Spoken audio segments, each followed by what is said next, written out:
Hey, this is a weird angle and the lamp looks like it's coming from my head, but I don't care. And let me tell you why I don't care. Because as you guys know, I bought a new home, but it's not new. It's actually 100 years old. And I know that when you buy things that are 100 years old, they're most likely not in the best condition.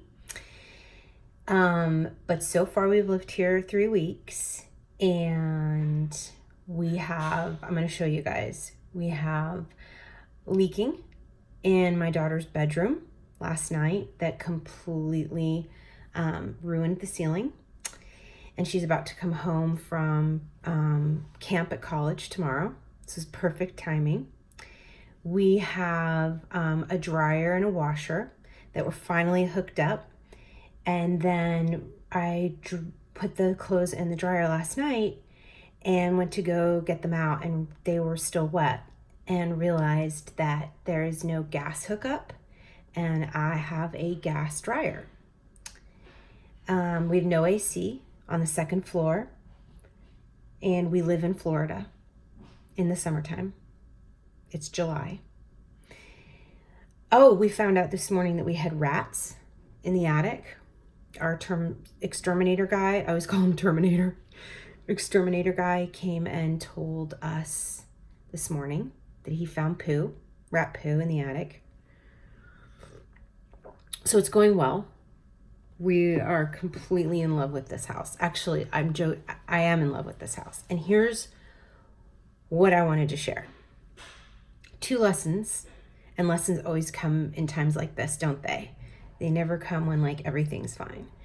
2 lessons I've learned that I was thinking about you guys with. Number 1 is, this is the other thing I forgot to tell you. Brian, while trying to get the water out of the attic that was causing the leak, that ruined my daughter's ceiling, threw his back out. Literally could not walk, could not move. So last night I was rubbing freezy ice or whatever that stuff is on his back. So here's the lessons that I want to share with you. Number 1, I did something that I would have never done when I was married to someone suffering from addiction. I asked for help. And you guys know we teach this in the program. But I sent out a group text and I said, hey, my husband's in pain. He cannot move. Does anyone know of a good chiropractor in the area? Typically, I would have, and historically, I would have looked through, well, you can't look through the phone book because the phone book is no longer, do they make the phone book anymore? I don't know. But I would have Googled it. I would have found a chiropractor on my own. I would have thought, I can deal with this. I don't want to bother anybody. I don't want to act like I can't handle it. I don't want to appear weak. I don't want to appear needy, and just kept it private. But I was kind of at my breaking point last night. And so I sent out the group text, and here is the amazing thing. I realized I have really good friends and I have people in my life that want to help. All I needed to do was ask. So I had friends say, take my chiropractic appointment. I have appointment tomorrow at 9. I had a friend say, oh yeah, my husband's best friend is a chiropractor. We've called him, we've contacted him. He's ready for you tomorrow morning. We even had a friend say, I'll come over, and my husband will come over and help your husband into the car. Made me cry, weep like a baby, because for when I was married to someone suffering from addiction, I felt so alone. The idea of friends helping was such a foreign concept to me. And this proves to me people have good hearts. Now, if you are like me and you didn't have any friends, if you don't have any friends right now, because I was like that. I had 0 friends when I was married to my first husband because I was completely embarrassed of his behavior, and addiction can make you feel totally isolated and completely lonely, and it can be very controlling And so it can control you and make you feel guilty for having friends and giving attention away from it. If you're like me and you do not have any friends, here's the other thing I'll tell you is there's a man who, like a handyman, who helped me with one of my houses before. Last night at 8 o'clock, I called him and I said, I need help. I don't know what's going on. We are not handy people. Can you please help? Do you know what? He was in the middle of playing tennis. He stopped what he was doing. He came right over in his like sweaty gym clothes, got up there in the hot attic with my husband, recognized the problem, went back to his house, got a shop vac. I don't even know what that is, and came over and sucked water out of I don't know. But point is, the man showed up and helped for free. And that is, so if you don't have any friends that you can call on, I guarantee you there is a contact in your phone right now of somebody who will be willing to help you if you need help.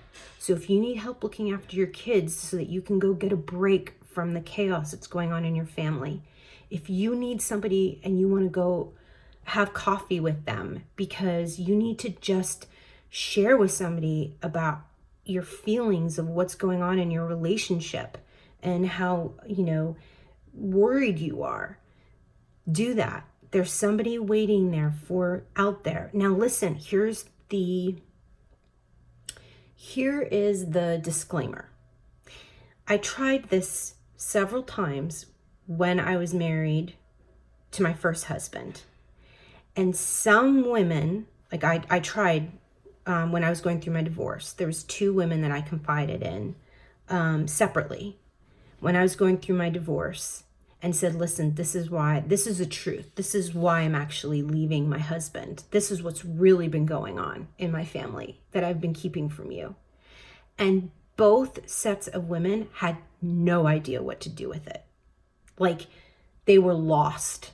They were happily married. They had never dealt with addiction. And although they were kind to me, I could tell in the middle of our conversations at dinner that this was going to be probably the last dinner we had together because I was overwhelming them. And plus, I think some married couples find it very uncomfortable to choose sides when you're going through divorce, or some people just don't want to go that deep with you. They're like surfacey people that as long as you're fun, as long as you keep it safe, they're good.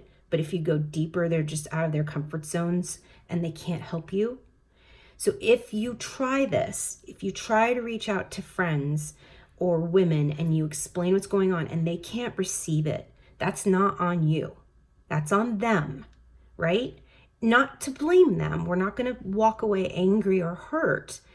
It just means a lot of people can't handle or don't know what to do with other people's baggage. So what do?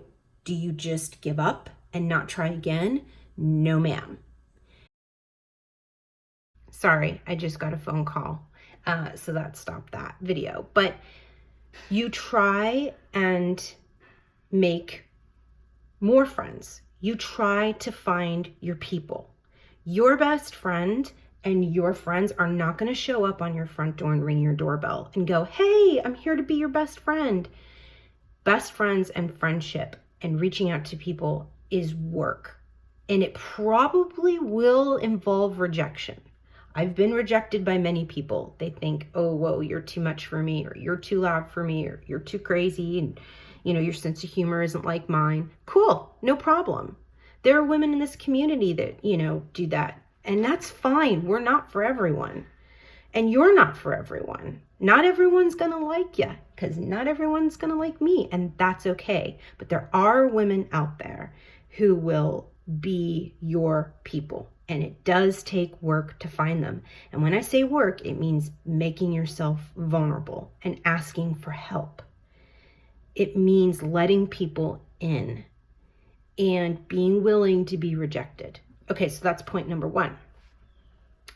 You guys, I'm getting older. I'm 41 and I can't remember point number 2, and I should have written it down, and I thought about writing it down, but I'm like, no, I can still remember it. Darn it, what was it? Asking for help and friendships. Oh, okay. So here's the other thing I wanted to say.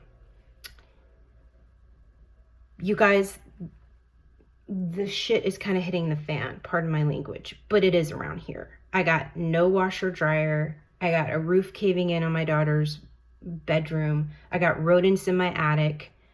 Y'all saw, hopefully on my stories, my bathrooms. Like, this is it. We're in the war zone here. And here's how I'm keeping my head above water is I am looking at all of the little things to be grateful for. That's what I'm choosing to focus on. So I'm not focusing on the rat poo. I'm focusing on the fact that I have a guy coming next week who's going to set up traps in my attic. And that guy was really nice. He was just standing in my kitchen, and we laughed a little and we joked a little, and he seemed like a very nice fella. So that's what I'm going to focus on. The fact that I have a friend right now who's renting a home, and her landlord refuses to fix the leak in her roof. That's really tragic. I'm focusing on the fact that I have a great roofer, and he's coming next week. And does it mean that I have to live with a week of smelly, yucky roof mold or whatever that is? It's falling off the ceiling? Yes, it does. But guess what? I can close the door to that room and pretend it's not there until he fixes it. And I know that the guy that is coming is a good man, and he's going to change it. And I have the finances to fix it. So it's those things. I could sit here and literally fall on the floor and melt down, or I can choose to sit there and say, it's not put together. We're going to move very slowly through this. This isn't going to happen overnight, Michelle. You're not going to fix everything at once. But this is slow and steady, and grateful wins the race. One little thing at a time with a grateful heart makes all the difference, right? So when I was walking Abby this morning around this beautiful neighborhood, and y'all saw it with the trees and the houses, and I hear the birds, I was talking to Abby, which sounds weird, but she's a very good listener. She's laying at my feet right now. And I was saying, okay, Abs, what are the goals for today? Like, what are the 3 things I just need to get done? And if I get those 3 things done, I am winning. I am succeeding. And I went over them in my head. I said, okay, I'm going to call the AC guy to try and get our AC on. I'm going to call the ceiling repairman, and I'm going to put away empty some more boxes. That's it. Those are my goals. If I manage that today, I can go to bed a very happy lady. Does that make sense? So I hope you found this helpful. I love you. And throughout all of this, I'm thinking of you almost every minute of every day, saying, okay, how can I apply this to loving someone with addiction? Because all lessons I feel like in life lead back to that, for me at least, is learning from one of the hardest times in my life when I was married to somebody suffering from addiction. Somehow, some way, that experience has helped me. It's been over 10 years since I left, and I met him in high school, and I'm 41. And somehow, some way, I still use all of those lessons in my life that I learned from that period and apply them to my life today, and they help me be a better, happier person. So I say this to you not to brag, because listen, I got rat poo in my house. I have 0 reason to brag right now.